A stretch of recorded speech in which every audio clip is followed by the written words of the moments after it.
activité. À ce jour, la mairie n'a pas été en mesure de fournir une réponse à cette demande extrêmement forte des habitants.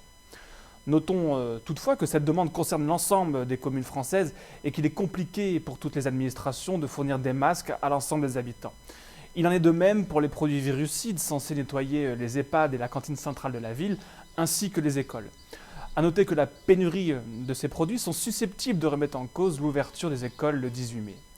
Il y a donc une véritable urgence sur cette question de la pénurie des produits censés lutter contre le virus. Au-delà de l'aspect purement sanitaire, l'heure est également venue pour tirer un premier bilan post-confinement de la gestion de la crise à Échirolles. Et comme vous avez pu le voir, les questions relatives à l'insécurité dans la ville n'ont jamais été aussi criantes qu'en cette période. À de nombreuses reprises au cours de ces 2 mois, Échirolles s'est fait remarquer pour les violences qui s'y sont déroulées. De multiples attaques ont eu lieu contre les forces de l'ordre ou contre les particuliers tout au long du confinement.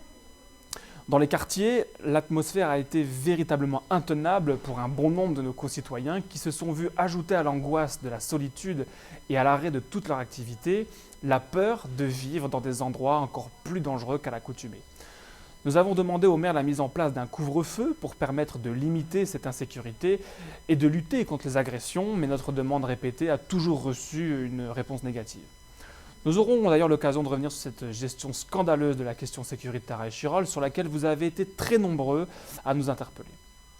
Sur la question de l'ouverture des écoles, il s'agit d'une mesure qui nous semble précipitée par la volonté du gouvernement de voir les enfants retourner à l'école, et ce, pour permettre aux parents de retourner au travail.